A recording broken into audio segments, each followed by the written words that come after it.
Hello, hello, hello. This is Gresh from the I Am CEO podcast, and I have a very special guest on the show today. I have Lumari of Lumari.com. Lumari, it's awesome to have you on the show. Thank you. I'm so happy to be here, Gresh. Thank you so much. No problem. Super excited to have you on. And before we jumped in, I wanted to read a little bit more about Lumari so you can hear about all the awesome things that she's doing. And Lumari is an internationally acclaimed intuitive life coach and creation catalyst who has shown thousands of people how to awaken their greater soul purpose, create their bigger vision. As a visionary intuitive, Lumari guides her worldwide clients to greater fulfillment and success in your business and also in your life.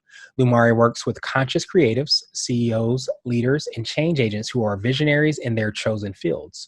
She guides you to tap into the power of your brilliance and create aligned decisions, shifts, and changes so you can live your highest path of calling, your bigger vision, and make a difference in our world. Lumari, are you ready to speak to the I Am CEO community? I am. Awesome. So I'm ready to dive in and hear everything that you do, but I want to set this up right. So I want to hear more on how you got started. Could you take us through your CEO story? It will let you get started with all the awesome things you're working on. Oh, well, one of the things for me, I have always been intuitive. I have always been connected. I've always heard messages, conversations, and it's been my whole life. So I didn't actually know I was intuitive and psychic and a channel until much later in life, because that was how my mind and my being worked. So I just assumed that nobody talked about that in conversation, that they all kept it secret. Kind of like, when you're a little kid and they say, oh, don't talk about that, right? Right. And I thought, well, that's, you just don't talk about that, right? I didn't realize it was a gift.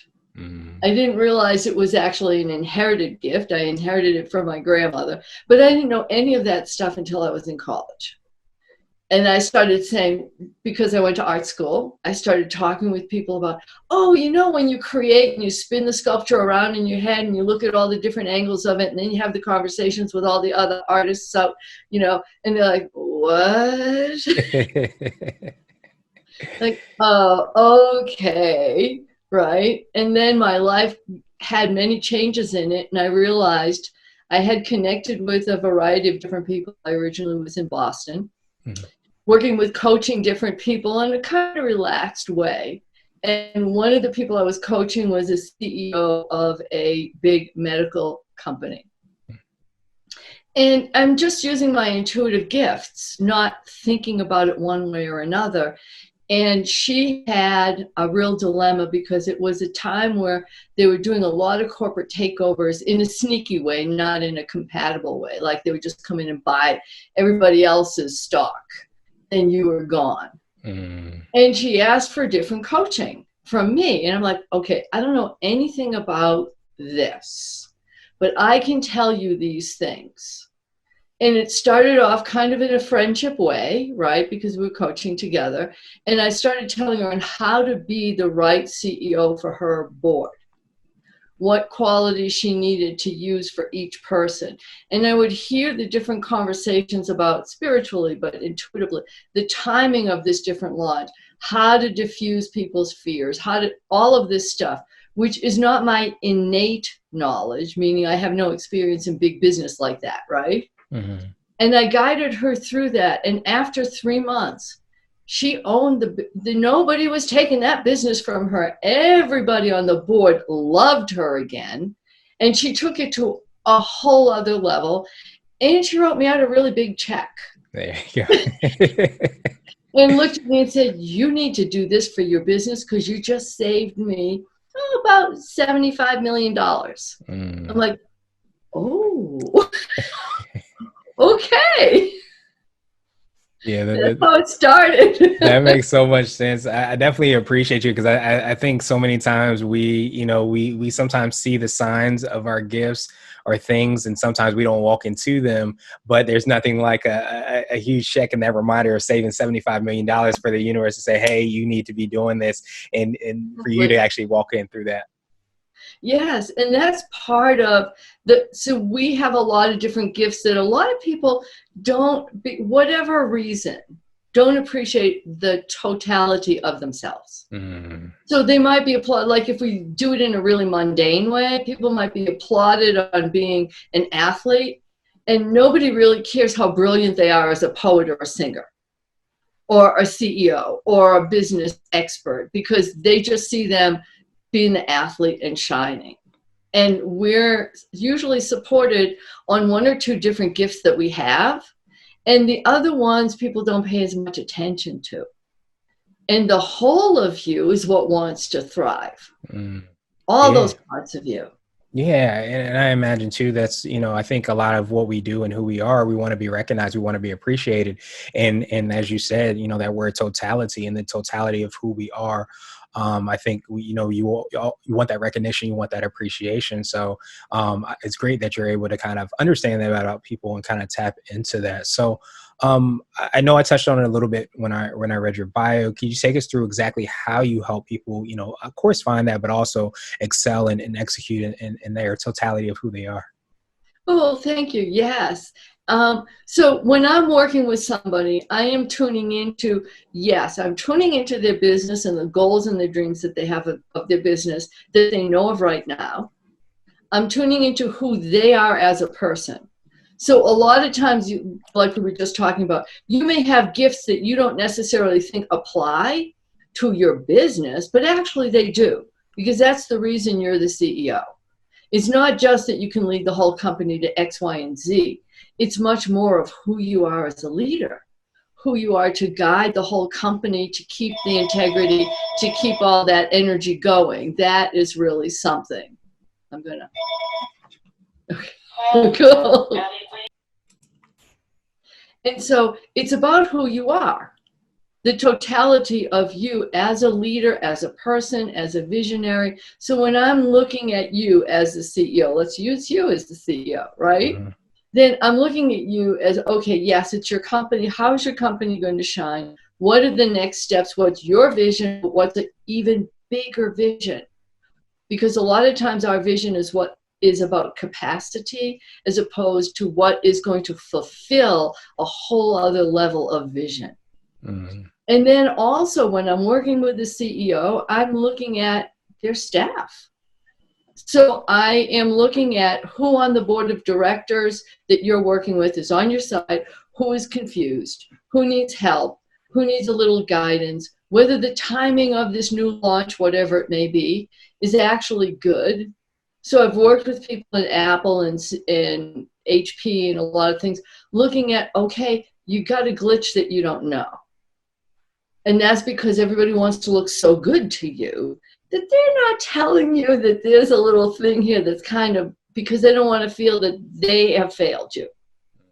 So if that's the case, then the CEO that I'm talking to has to look at, okay, how is that person holding themselves so these people are afraid to disclose? And also how to change the timing if it really isn't going to work so that everybody's still comfortable. And while I'm working with you as the CEO, I am also working at the vision for the company and your own personal vision. Because they're not totally the same. You have another life outside your business. Does that Yeah, make sense? yeah, it makes so much sense. And what was coming to my mind was kind of like the holistic look at who we are, as we talked about before, as an individual. But I think also kind of that 360 view of the business and organization as well, too, because I think so many times we can lose sight of all those different parts and how they can fit in together, and sometimes maybe not all the way fit in together, and how to be, honest and open about that, but also the steps to take in order to get to where that vision or that goal is. Yes. Well, and when I work with, so I was talking more about like innovators. That's Right. how I call those people. And so with creatives, where I have actors and musicians and artists, they also have pressure in a different way. And sometimes the pressure isn't to really fulfill their next vision or change what they're doing, but everybody wants them to continue on a certain way.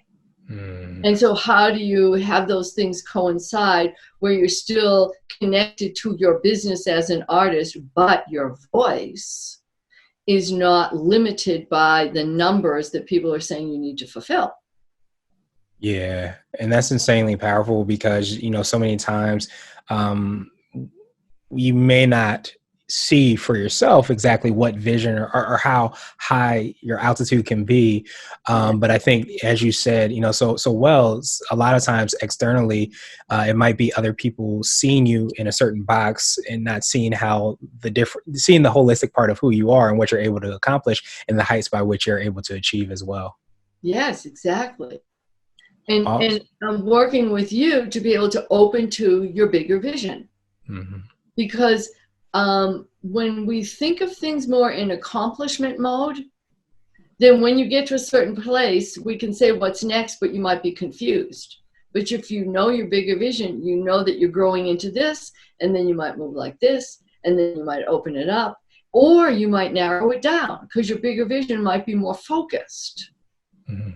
And it Yeah. gives you that full expression, which is, why you're on the planet, as far as I'm concerned, anyway. Yeah, I mean, I definitely think that's what, we all, as I mentioned, want to be known for and create things of value and be appreciated by, able to do that. So it's great to kind of hear that, you can take that to an entirely different level, but understand that the process isn't necessarily always a straight line. It very rarely is, it seems, and understanding the meandering of getting to exactly where we want to be. So I wanted to ask you for what I call your secret sauce. And I don't know if you already touched on this, but do you feel the ability to kind of see that holistic 360 view is what you feel kind of sets you apart and makes you unique?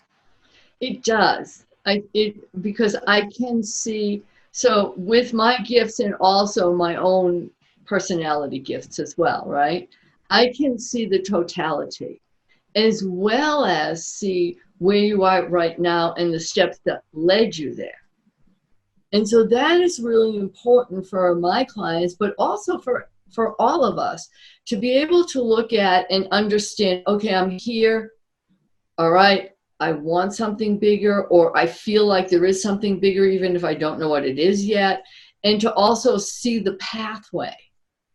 Because one of what's nice about my gifts is I can usually see the pathway that is most efficient, most beneficial, the most serving, that helps you get where you need to go, where you want to go, where your vision takes you in a beneficial way. Because my clients are not trying to undermine, they're trying to light up. Okay. What do you mean by undermine? When you mean like undermine kind of themselves, like the self-sabotage that sometimes happens? Self-sabotage, and sometimes in corporation it's a lot of competition, and how do I Uh, get ahead of this person and that's not where we go. So even if that's underlying, because sometimes in a corporation you've got people who are doing that, right? It's like competition, and I'm like, it's not competition. It is you shining your way so that other people can see that light. yeah. That's extremely powerful. It's so funny because often I'll say something along the lines that if you run your own race, you can't lose. And it kind of speaks exactly to what you're saying, where I think so many times if you get in that competitive mindset, you're looking at the person or coworker or whoever it might be saying, I want to be better than them.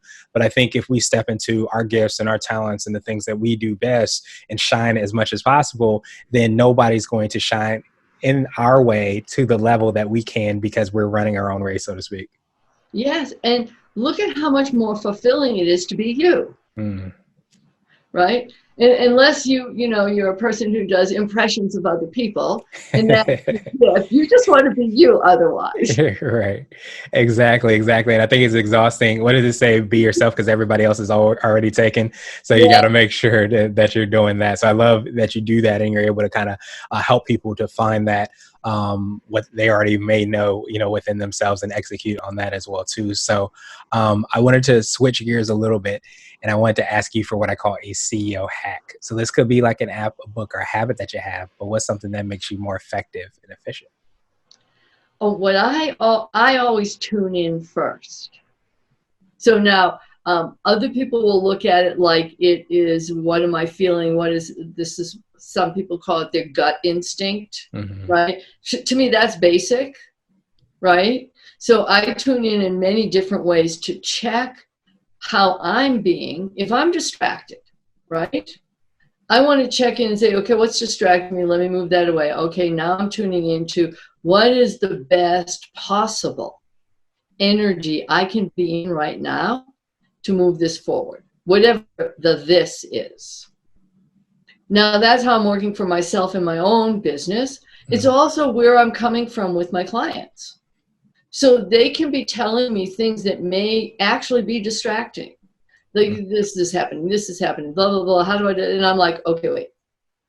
I'm going to tune in and feel into what is the best possible thing in this moment to open it up to the greatness that's there.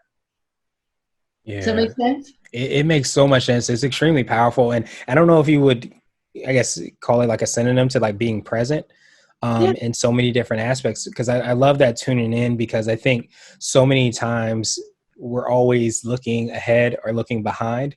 And that's where we kind of lose. First of all, we lose the gift of the current moment that we're in, but we're also always kind of ahead of ourselves when we really need to be present, tune in, so that we're able to kind of execute in that present moment that we have. And that will create a lot of the energy and goals that we want to accomplish in life. Yes, definitely. And like in that moment when you talk about being present, think about it. That moment is your nexus point. That's where Mm, everything's coming in to you at that time. And that decision making from there, it's the only place you can make a decision is from now. yeah. And then knowing yourself. So when I call it like tuning in, so it's like a deeper look, but still being present to it. So it's not a deeper look as judgment or decision or just, it's like, okay, this is everything that's flowing in this moment. Mm. And then I like to say, where am I going to play now? I like the word play. Awesome. Because it does it create that kind of forward momentum or that forward energy towards the next thing. Yes.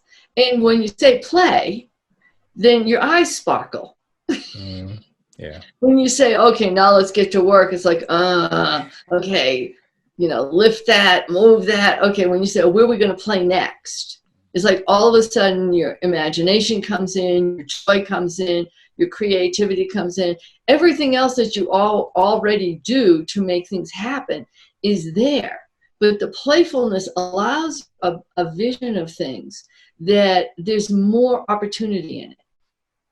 Yeah, that makes so much sense. It's a lot of times where I've heard and said, and I even try to myself, is kind of go back to what you did when you were a kid and do some of those things because you did it with a lot of joy, and it wasn't that angst or that frustration sometimes, as you mentioned with work. But when you play, you get the opportunity to really enjoy what you're doing, to be creative, to really get on a higher level. So I love obviously the act of tuning in, but I love that play as well too, because how can I come from that creative part of your brain or your life to really execute on the things that you want to accomplish. So absolutely love that. So I wanted to ask you now for what I call a CEO nugget. So this could be a word of wisdom or a piece of advice. It might be something you would tell somebody you're working with, or if you were to hop into a time machine, you might even tell your younger business self. I like that. Let me see. One of the things that I love to do is say, what is the best possible place in this? And I use the word place, right? So when you're looking at something, whether it's your vision where you're going to next, whether it's a quandary, like I don't know what, because we all get those too, right? It's like, what is the best possible place in this to shine? So now you can look at it, we can say play, right? But you're opening up your vision in it. So you already know all the things that are in your way. And if you don't, it's a good thing because there's always stuff in the way. We live in a world of debris. That's just how it is. Right. But when you look at it that way, then you're in possibility and opportunity. And you can start to follow that and see where that leads you. And it's important to be able to look at it that way. And now, obviously, when you're doing that, you're still tuning in, but you've opened your vision there. Yes, I love that as well. I'm big into the power of words and things that you say and what it creates, and I love how how tremendous that is, and how big of an impact that can have, but how quote unquote simple it is to be able to ask those questions and really to trigger certain parts of your perspective, your mindset to be more solution oriented, to be more playful, as you mentioned, and you really start to see those possibilities, but also kind of create those possibilities on taking it another step further.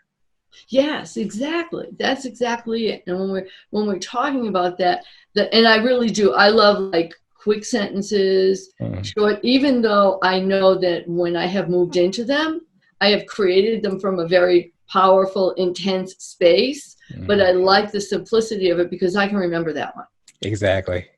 Yes. I remember that. And I can too. I don't have the best memory, so knowing those things and being able to kind of recall on those and know, how powerful they are and how, and where they came from as far as you asking them is extremely powerful as well too. That's when you start to see those really big impacts. So Yeah. I wanted to ask you now for my absolute favorite question, which is the definition of what it means to be a CEO. And we're hoping to have different quote unquote CEOs on the show. So Lumari, what does being a CEO mean to you? What it means to me is to be in a space of leadership and cooperation, to create the vision and then have everything go beyond the original vision.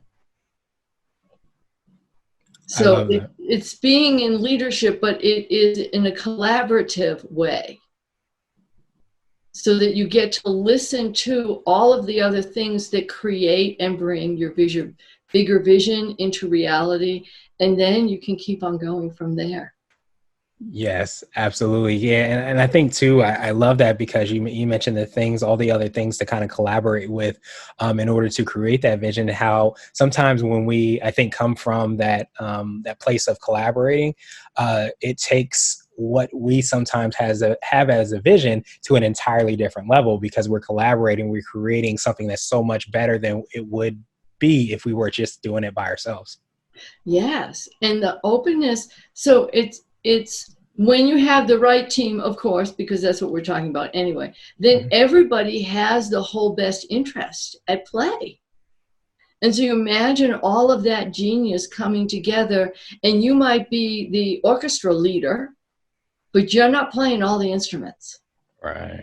Everybody in the band is contributing, and you get to play and you get to play together, and sometimes it's this solo and sometimes it's this solo, and I'm like a big jazz freak, so and sometimes it's riffing in the middle of it, and you just let that trumpet go, and then you bring them all together because you still need to know what song you're singing and playing, and that's the CEO to me. Yeah, absolutely. And it's definitely, that true leadership that you spoke on. So I absolutely love that definition and I appreciate that. And I appreciate your time even more. What I wanted to do is pass you the mic, so to speak, just to see if there's anything additional you can let our readers and listeners know. And of course, how best they can get a hold of you and find out about all the awesome things you're doing and working on. Oh, thank you so much. Well, you can get in touch with me at lumari.com. That's Lumari. I just spelled my own name. .com. And there's wonderful free gifts that you can get there. I love to work with people who have a vision and want to bring it forward. And so my individual coaching with people is really your vision becomes the light that guides me to help you. And so it's being in sync with you, it's creating that harmony so that you can shine. And when you're shining, we all get to shine. And that's so important to me. So I love working with people who are ready to shine. Awesome, awesome, awesome. And we will have those links and information in the show notes so that everybody can follow up with you. But I definitely appreciate that reminder as well, too. I think when you kind of walk in your path and shine, as you said, not only does it help you to shine, but it gives permission and it reminds us all to shine as well, too. So I appreciate you reminding us of that and doing that in your life as well, too. So appreciate you, Lumari. I hope you have a great rest of the day. Thank you, you too, Gresh. It's my honor and delight to be here with you and everybody. Thank you. All right. And I'll cut it off here. Hello, hello, hello. Again, this is Gresh from the I Am CEO podcast, and I had a phenomenal interview with Lumari of Lumari.com. And her podcast is going to go live later on, but just because of the timeliness of everything that's going on, but definitely wanted to provide a lot of value for people on a more timely basis. So, Lumari, thank you so much for hopping back on. And I wanted to just, pass you the mic so you could talk a little bit more about what you do and how exactly you help people and how that could be beneficial. Oh, thank you so much. Well, with my intuitive gifts and my capacity to receive information, for my clients in coaching, I'm a really big resource there because I can move multidimensionally all in one moment. So as an example, one of my clients has a fashion line. She's in Europe, she has a fashion line. I can look at her vision of what she's creating and designing for her fashion line. And then I can look at now, how is the manufacturing moving here? And then I can look at how the staff is supporting or falling behind, not in judgment, but for the fruition of the dream of the company. And then move back, connecting with her also. Is this still your passion? Is it time to sell the business, or are you even more excited and you just need to break through to whole other things? So it's a multidimensional view, and it's more from an intuitive space than me having studied any of this, because I didn't. And so that's how I help my individual clients, because one of the things that my client said, who is an actor, she said, the thing that blows me away is, like, no matter what's happening, you're on my side. She said, so you're not trying to figure out how you're on my side. So if you tell me to stop doing something, I actually know you're on my side when you're telling me to stop. And then when you're telling me to do it and go for it and move faster, I know you're on my side because you looked at everything and you're still supporting me. And so that's how I'm working with people. And I love it. I love it so much. Yeah, absolutely. I can definitely imagine that. And, I don't know if you find this when you talk with clients, that I feel like having that gift is phenomenal. And it's great that you have that gift and you're able to kind of, look from another person's vantage point. Do you find that sometimes, like, the artists or people that you work with or the business owner, the CEOs, they sometimes, I don't want to say they won't have that ability to do that, but maybe it just might be so noisy, as we talked about, during the episode, there's a lot of noise and things going on that sometimes you're tuned off from it. So you need kind of that different perspective, different set of eyes, so to speak, to be able to kind of tap into that. Well, I think yes. And now I want to say, and it sounds funny when I say it out loud, but I have special intuitive gifts that a lot of people don't have. Okay. So there's a distinction between having a gut feeling about something, which is primal. A lot of people don't pay attention to it, but it's a primal gift that we have, to being able to connect all of these different dots of personality, of your past lives, of these things that you set out to do, what your soul calling is in this lifetime. All of those things, it's a lot, so I'm not going to list them all, right? But to bring that forward for you, so when you're making your decisions or when you're stuck into your new, bigger vision, that all of that is in place. So you're not only focusing on this one step and letting the fullness and beauty of your own being step aside. Because a lot of times people in CEO positions are sacrificing as opposed to shining. And I really want everybody to shine, but I have more direct influence with the people I'm working with. Does that make sense? Yeah, I think that definitely makes sense, and I feel like I wanted to drill down a little bit deeper on when you said, Sure. the CEOs are sacrificing instead of shining. Is that because a lot of times when we're of service to so many people that you kind of lose that sight of your own intuition of what you're hoping to do, or even sometimes putting the business or the organization over what your needs might be? Yes, exactly. And it is like exactly what you said. So sometimes it's like putting your business first. And we're talking with CEOs who want to make a difference, not just anybody who's leading. We're talking with CEOs who want to make a difference. Right. So you could look at what you need to move forward, but then you feel like, well, I don't know if I can do that. It's my vision. Is everybody on board? And now you pull back your energy. Mm. Or there are people in your organization that need your attention, so you're not paying attention to the vision, you're paying attention to them. So all of those are different distinctions, but they don't bring you into the totality of it.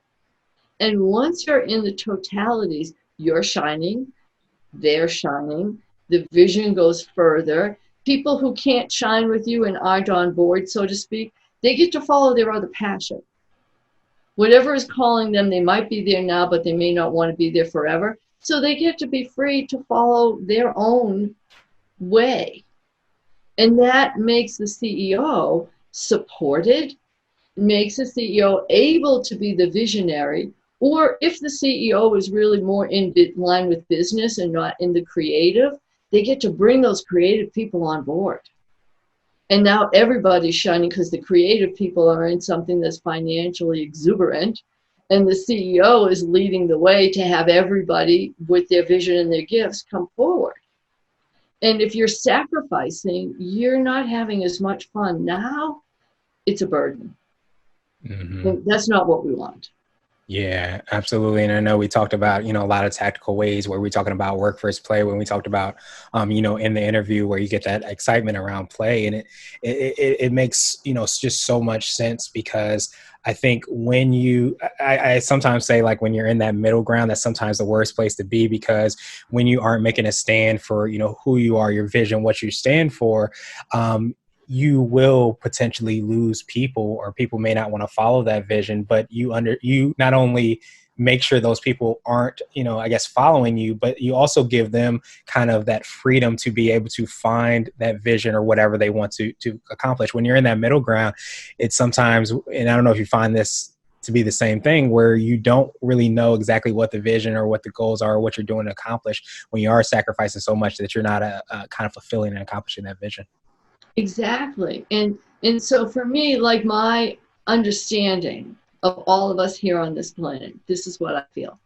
If every person was shining and they were fulfilling their creative, inspired vision, all this other stuff that's going on, it wouldn't be here. You'd be looking at all these people wherever they are, whatever they think, whatever they worship, whatever they look like. You'd be going, oh my God, look at what you just did. Ha, look what you just did. Whatever it is, whether it's art, whether it's tech, whatever, it wouldn't matter. Because we would be so excited because your light was shining, your vision was there. And I feel a lot of the problems that we have individually is that we're pulling that back. Where either the people around us didn't allow that to come forward, and so we pull it back normally, or we're afraid of our own greatness, so we pull it back, trying to, get along or whatever. Or people, like, try and push forward when they need to just shine. You can imagine, like, all the CEOs that Gresh, and all the people, if everyone was really shining and all around them everybody was really shining, and then there were things that we created to help people shine more, oh my, we'd all be dancing and singing while we did our work. Exactly, which is why I love, all the work that you do to kind of help out so many people. And I appreciate you taking, some time out for this additional kind of bonus part. But I know I wanted to just make sure that you have a book that I wanted to talk about. I didn't know if a lot of what we talked about was in that book. Could you tell us a little bit more about the book, how we can find it, and connect with you? I would love that. Okay, so my new book is called Streams of Consciousness. And what this book is about is the hidden vibrations and frequencies. There's 12 hidden frequencies that have been connecting to our planet since humanity began, that nobody has really known about. Now, these are frequencies that connect each of us in our own way to the divine. So they are the frequencies that inspire us personally, that motivate us as groups, as tribes, as cultures, as nations. And these are beautiful high frequencies that can lead us forward. And so this is a channeled spiritual book. And in the book, I talk about the different trails of energy, the 12 different streams, and how each of us can connect with one more than the other. But once we recognize all the streams, we can see how, oh, no wonder I didn't understand this person. I resonate with this stream. This is what inspires me. They resonate with this stream. I would have no idea what they were talking about until I read about this. And I felt the spiritual connection here. And so it's deep, it's rich, it's vibrational, and there's parts of it that when you read it, it will really make sense. You're like, oh, I didn't realize I had this kind of connection. Absolutely. And I think that's huge just because I think when you have knowledge of self as much as possible, then it really allows you to not only, of course, know yourself, know why you're doing certain things, but it also allows us to kind of interact and communicate and see how we look and play in the world as well too. And I think when you start to get awareness about each of those 12 streams, it provides you that opportunity to see where, you know, sometimes those Lego pieces go perfectly together, and see sometimes where they may not go together and why they may not. And I think so many times when you can't really grasp exactly why or what it is, the more information you have about that is only gonna, I think, be to everybody's advantage. Yes, exactly. And when you're looking at the different streams, when you read the book and you look at the different streams, then you can start to understand, okay, I feel like this. I've used one of the streams. I'm resonating with the stream of compassion. I feel everybody's joy and I feel everybody's sorrow, and my decisions and what inspires me in my life is compassion. And I'm just using it as a broad way of looking at it, right? And somebody else might look at it and go, well, oh, that's why I feel every time I connect with you, you're so emotional. Like you want to take care of me and take care of it. And like, I resonate with honor. I want everybody to be treated with respect and appreciation and recognition. Now, they're both divine, beautiful frequencies, but you would be traveling in the world in a different way. So you wouldn't necessarily, if you have honor, you're not patting someone on the shoulder and going, oh, darling, how are you? What can I do to help? You go, you are amazing. I have noticed how fabulous you are. We should all appreciate, right? It's a completely different thing. So if we're looking at everybody and we can see our own, what we connect with, we can look at our family and go, well, no wonder my father was like that, right? Oh, no wonder my community is like that. No wonder my connection, my whatever you're looking at, right? You have an understanding of yourself in a deeper way, but you also have an understanding of people in our world in a different way. And that is, I mean, for me, I was really, really happy to be gifted, spiritually gifted with this book to share, and to share at this time, because it seems that many more people like to segment and they don't understand what that segment is. And this opens up this feeling where now I get it. I get who you are. I get where you're coming from. I really appreciate it because all of them together is magnificent. Absolutely. And I think, definitely awareness, as you mentioned, during a time like this, where we realize that we're all a lot more alike than we sometimes would consider before. Yeah. I think that, giving and having that opportunity to really learn as much, again, as I say, about oneself, but also about others and those other, streams of consciousness that we're those streams that I should say that we're actually using and kind of working through is definitely powerful and huge. And that's just, something that I appreciate you for creating and gifting to us as well too, as much as it has been gifted to you. So for people that want to get a copy of the book, what's the best way for them to do that?